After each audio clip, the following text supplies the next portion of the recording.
Good morning. It is the 26th of July, nearly the end of July, 9:44 in the morning. Actually possible to film today without melting in front of the lights. Anybody who does video who has to sit in front of LED lights just to get your lighting perfect will know exactly what I'm on about. So I wanted to do this video yesterday, obviously, but it was just 91 Fahrenheit yesterday, and England is not made for temperature. We don't have air conditioning. Our houses are super insulated, so this just wasn't happening. I'm glad to get through it, because at some points it was like, this is damn hot. I don't think I could deal with temperatures above 90 every single day, and kind of makes me more inclined to think more about climate change, sustainability, optimizing what I have, cutting down on the things that pollute, cutting out all the plastics, getting rid of all of that stuff. Although if I get rid of it, then maybe it won't get recycled. It is something that nags away at me in the back of my brain every single day. I do have concerns about it. On the flip side of that coin, though, and there always has to be a flip side to the coin, otherwise you just spend your time stressed about the potential of a life standing on a rock covered with lava around the edges of it. 2020 vision, 2020, big number for a number of reasons. The first reason I would say is that lots of projects that have got fired up in the last 4 years or so, are going to be coming to fruition next year. Especially governments, UK governments, they love that whole 2020 vision. There was banners, there was advertising. I went to lots of meetings when I worked in the city, and it was always around 2020, and it was these big 5-year big idea plans of rejuvenation, or bringing something of futuristic into their city. And so a lot of those projects are going to come to fruition in 2020, and hopefully bolster some kind of local economy in these cities. Because if you look at any of them from a high street perspective, especially in the UK, it looks like there's no business going on, because it looks like the high street's shutting down. Landlords are trying to just keep their portfolio going, and in the process what we see is just a diminishing high street. Obviously got things like Amazon as well, which is taking a lot of that away. And this is where I'm kind of torn, because I like the idea of fast distribution and optimizing the retail process, but at the expense of the human connection with each other. That's a problem. Oh, sorry, I just hit my mic. 2020 vision, the year of the brand advocate and influencer. I put down a bunch of little notes here. CES is normally in Las Vegas in January at the start of the year. What's nice about it is everybody has their Christmas time, and then all the kind of reporters and social media people, they go to Vegas to look at all the new tech that gets launched. Now, for the last 2 or 3 years, it's been pretty bland, really, from the stuff that we've seen. We actually on Steam Hunt did a CES week, which worked really well. I think we ended up with a bunch of products from CES, so we're almost like a virtual reviewer network of reviewing stuff that we found in blog posts, and then hunting the product once it went on the product page of the site onto Steam Hunt. And that worked really, really well. It opened up my ideas of there's all these different technology conferences, sustainability conferences. We should be totally covering all the products that come from out of that, which that was when it got interesting, because then Review Hunt and Idea Hunt in the white paper really started to make sense to me, in terms of, oh shit, this is a token for brand advocacy and influencers for the near future. So, literally the potential of that token is huge, because we can do conferences, we can do webinars, we could do streaming. Co-working spaces is the biggest one that I put on the list. How many co-working spaces would work really well if they could operate their own token?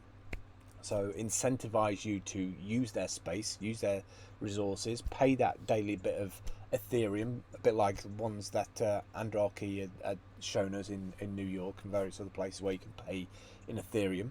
How about doing that for Hunt token? How about incentivizing people for turning up with a Hunt token? Or maybe you're in a makerspace, and if you contribute to the makerspace, a little bit like contributing to GitHub as an open source writer, you could do the same thing for spaces, right? So going in, helping people realize their ideas.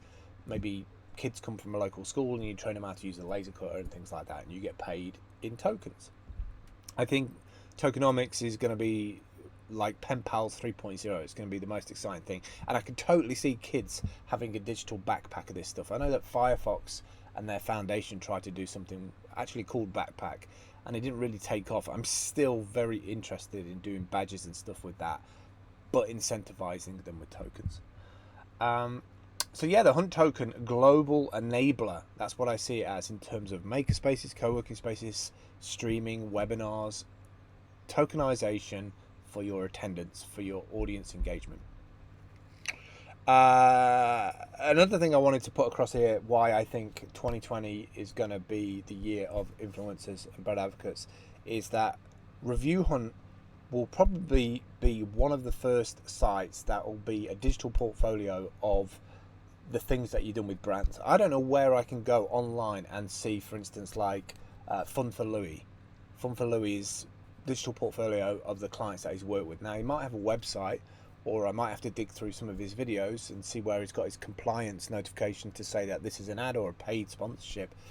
But there's no de facto site to go. There was a few great sites when I started to do brand advocacy for Nokia about 5-6 years ago, which handled all the compliance and everything in terms of getting the payment and what they expected from you.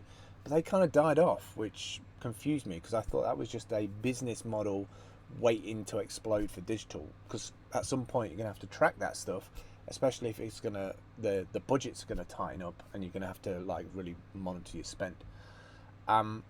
So yeah, the year advocates become builders and makers, and the fiat gateway back to crypto investment. So this is how I see 2020 panning out.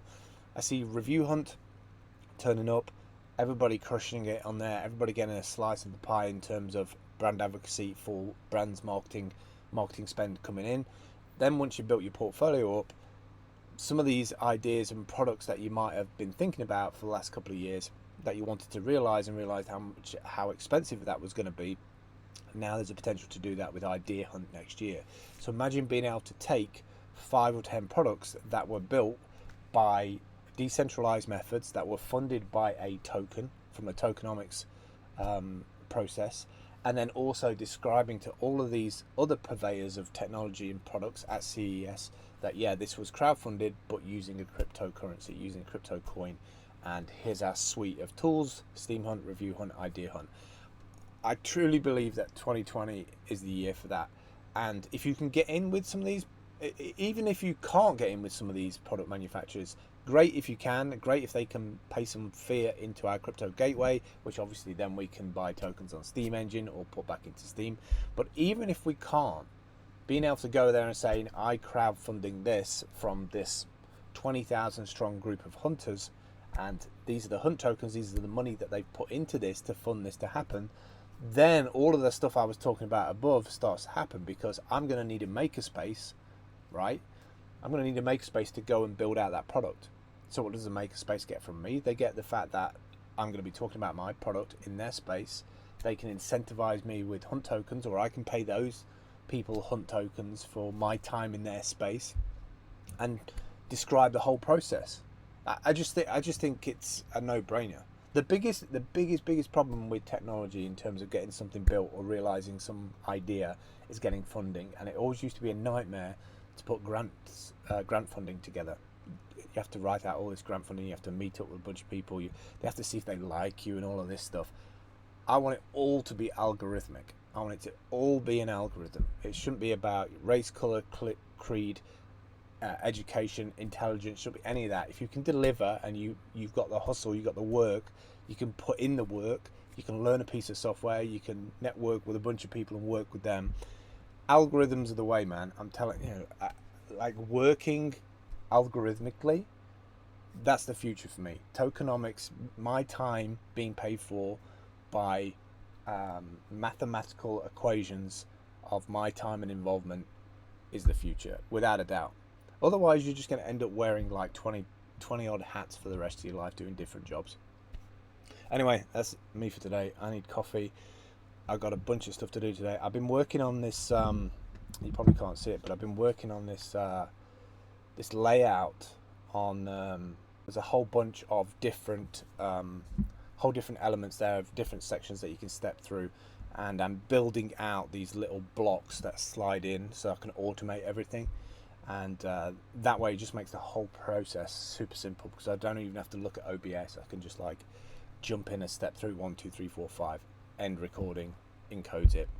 I'm just trying to optimize that whole pipeline so that no matter where I am, mobile, laptop, iPad, I can just put this stuff together really easily. All right, that's it for me today. I'm starting to get hot now. Wow, temperature's picking up. All right, speak to you soon. Take care. Bye. Drifting